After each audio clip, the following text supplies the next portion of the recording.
Why are colors so difficult? They ask you how you are, you just have to say that you're fine when you're not really fine, but you just can't. Okay, cool. Hey guys, what's up? Long time no see, and by that I mean 2 days. So, welcome to this video. We are going to create a cool little skull police officer grave guy. I don't know. I just really like the color palette that I picked. And yeah, so let's get started. Like, comment, and subscribe if you haven't already. And yeah, I'm planning to do a lot more Affinity Designer videos. So yeah, we're going now. Get strong.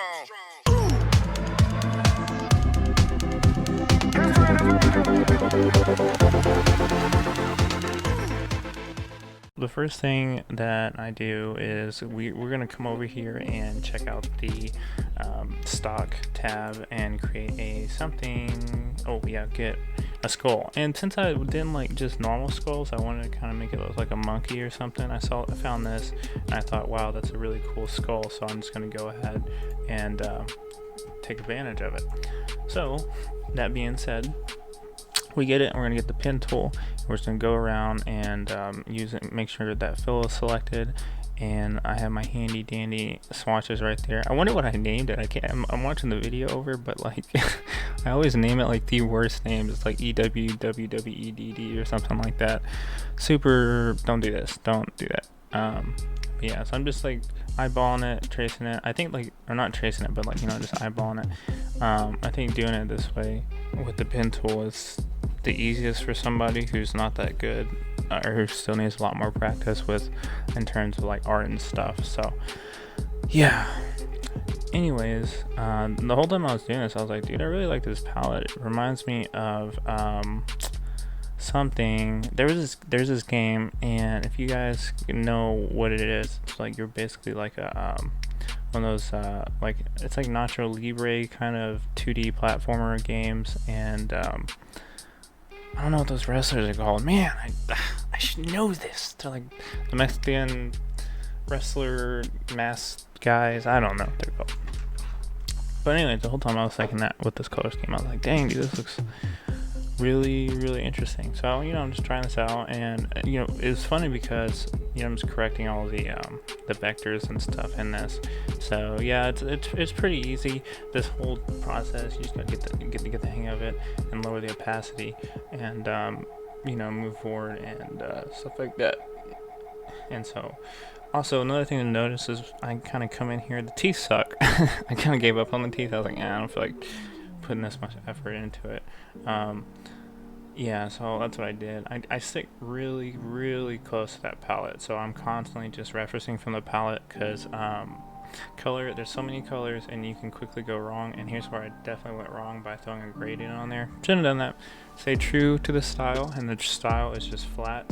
At least that's what I decided. I might change it later, I guess, I don't know. And yeah, so stay true to it. I thought, hey, I'm gonna give him a little crappy mustache because I like mustaches on skulls for whatever reason, and make him look more like, now he's starting to look like Axe Cop, if you've ever seen that show. But yeah, so that's what I started thinking. I was like, man, he really looks like Axe Cop, or Axe Cop, not Ass Cop. Oh my gosh. Sorry. That's the first time I cuss. I didn't think I was gonna cuss ever, so please forgive me on that. But yeah, so now I'm just kind of creating like a little, I don't know, in my head I thought it looked like a sword, and then I was kind of like, yeah, maybe it can be a guitar, or like a, I don't know, something slung over his back, and I don't know, that's kind of what I was thinking. The whole time I just don't know the hell I'm doing. The whole time I'm just making stuff up, and I'm just like, okay, whatever. So I'm gonna use a pencil tool here to just kind of give it more of an organic look and feel in certain regions, like a little like goo or something. I don't know. The whole time I'm just like, I don't know what I'm doing. I don't know what I'm doing. So please watch this tutorial, because I will show you. It's not really a tutorial, it's just like a Speedy overview kind of thing. I don't really know. I like Speedy tutorials because I don't have to go too in depth. You know, like I said, it's just shapes and using the pen tool, and then creating new nodes and moving them around and doing what subjectively to you, you know, looks good. And most of these are basic shapes, so it's not, it's not too difficult, you know. I know I keep saying this, but to a beginner, they're probably like, "Oh my gosh, what the heck?" It just takes time. Just keep doing it over and over and over and over and over and over and over until you want to vomit and throw up. And don't give up on it, because honestly, in the beginning of this one, I wanted to give up. But if you see the end result, I am really happy with the way it looked, because the first end result that I did on this, the first day, I'm adding a little drop shadow right here. Add pink to your shadows or some kind of color or something to give it more vibrance. Anyways, the first color that I did do, or I thought it was like the final version, little chest hair right there, I was like, dude, this sucks, because I mean, it looked good, like the character looked good, but the background was too, you know, it looks like crap, because the front, he's all vibrant, right, but then the back is just like, I'm not good with background. So I'm gonna have to work on my environmental art and stuff like that, and I think that's something that I do struggle with. And here I am just cleaning up the nodes. Keep it KISS, keep it simple, stupid, simple. So yeah, I hope that was enough S's. So keep it simple with the nodes, so it's easier to fix or to edit and stuff. I don't even know what I'm saying. And yeah, so you do that, and we will go ahead and kind of make his body look more like a body. I thought it was gonna be a skull, but by the end of this, I was just like, he looks too much like a human to the skin tone, and I really like that color. And yeah, I'm just gonna use the text tool, and we're just gonna go ahead and reformat it and stuff like that. I should put like Policia or something. That would actually be pretty cool, because I don't know, but now I'm looking down at my drawing tablet, and the actual final scene, he's in a graveyard, but it looks kind of tropical, so that doesn't really make any sense. I guess if it's like Costa Rica or so, I mean, but I don't think I don't know, maybe if it's like the Gulf or some Latin country that's by a beach or something, I guess that makes sense. But yeah, so anyways, I'm just kind of creating a little cool tattoo right here that says Mom. It's one of my favorite kind of old school tattoos. It's just like the sailor, you know, where it says like Mom right there. And speaking of that kind of tattoo, if you've ever seen the Rocky Horror Picture Show, there is the main character, he actually has one that says boss instead of mom on his arm, and it's actually like a real heart, I think. And my older sister actually has that same tattoo, so it's pretty cool. But moving forward, just add a little minor highlights.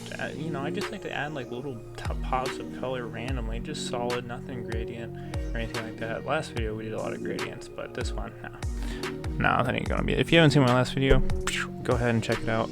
It's I'm gonna say I'm linking right here, but honestly, I don't think I'm gonna care enough to find where I said this. So just look in the recommended anytime during this thing, and that's what my last video was. But basically, we made a Game Boy character. I found out later his name is BMO, and watched a little Adventure Time, and I was like, oh, he's so cute. So yeah. Anyways.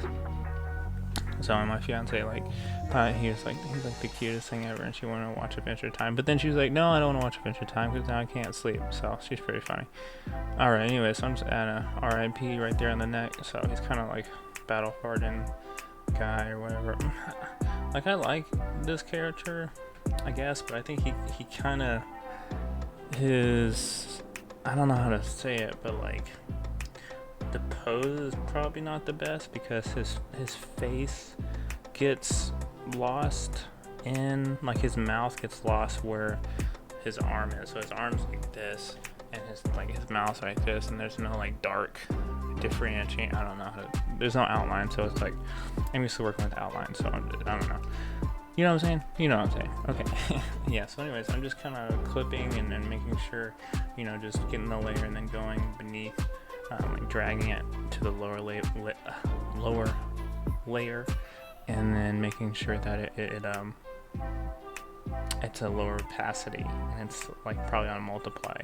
And yeah, so here I am making the gloves. It was pretty simple. We just colored the whole hand blue. Actually, I made it purple here, but I did make it blue later. Oh, no, I didn't. I made it purple. So I made it purple, and then just draw a little polygon on top of it with the pen tool. And, you know, we're working with like silhouettes and negative space. So now we're going to create the boots. But the thing with working with negative space. Like I learned this actually, I think I'm using the right term here. I'm not really sure. I'm not professionally changing. I just taught myself. But I learned this in creating logos. So when I create logos, it's like black and white. So whenever it's black and white, when I don't do color, I just do all black and white because we need to get the silhouette down. So I'm doing black and white, and I'm just making sure that if I wanted to show something or make something more like pronounced, I would have like a white in front of it, and then like a black, behind it. Obviously that contrast. And I'm pretty sure I just totally lost my train of thought. So whatever the heck I was saying, that sounded smart. That's what I was saying. Yeah, so that's pretty much what I was doing, but with color. So I just, instead of, because you can cut out shapes and you can create the whole shape and the whole glove and all that stuff, you can just draw on top of it, I guess it's the kind of same theory. I could be miles off. I could be completely wrong. I don't know what's happening. I'm really tired. So, yeah. If you guys have any good recipes on a different note, let me know, because me and my fiance were trying this, to be budget friendly and stuff, and so I've been eating a lot of eggs and rice and stuff. So I've been trying to find some more entertaining ways to make an egg, and when you make it 1,000 different ways. So this is actually what the scene is gonna look like. I kind of skipped this or cut this. I didn't record myself making this, but basically I just really just start compositing everything, lowering the opacity. Initially I had added an effect on the clouds to make it look like it was like a Gaussian blur, but then I was like, no, I want to keep it flat. So now I'm just going around here with like the same color, just kind of slide it on the HSL color slider, just a little darker on the luminosity and lower the saturation just a little bit, and then we're just gonna get little details and micro details around the little moon thing here, or planet or whatever. I guess I could add a planet. I'm not really paying attention. And yeah, I haven't had the trees yet. Oh my gosh, there's trees in this. I think I'll probably show it in after the when I come back later and edit. Yep, there's the trees. Okay, yeah. So I made trees, and there's the trees, and here I am just making a very rough tree. I'm just thinking like, how does a tree look? And I'm like, yeah, I don't really know. So yeah, so that's kind of me making the tree. Just once again, it's just a pen tool, bro. It's so easy. It's so easy. Illustrator has it, Photoshop has it, Affinity Photo has it, Designer obviously has it, and yeah, pretty much any of these main vector programs or photo manipulation, I'm pretty sure GIMP has it, so, Inkscape, obviously there's another one. So just kind of use that, do it by taste, and edit the nodes accordingly. So create like really simple. Another thing to note here is like I keep the angles like really sharp, so I don't ever add curves or anything like that. I think I thought about it, but no, I just kind of keep sharp angles, and it's probably not the best character design or whatever, but I'm learning, so I'm still getting used to creating bipods. But yeah, so that's it. That is what we made today, and if you guys like this video, let me know. If you haven't checked out my previous video, here it is, or there it is, or whatever. And I also have a Skillshare course going over how I made that in more detail, like actual detail. So please check it out. It's going to be in the description. And yeah, tell me what you think of this. If you want to see more content like this, or if you want me to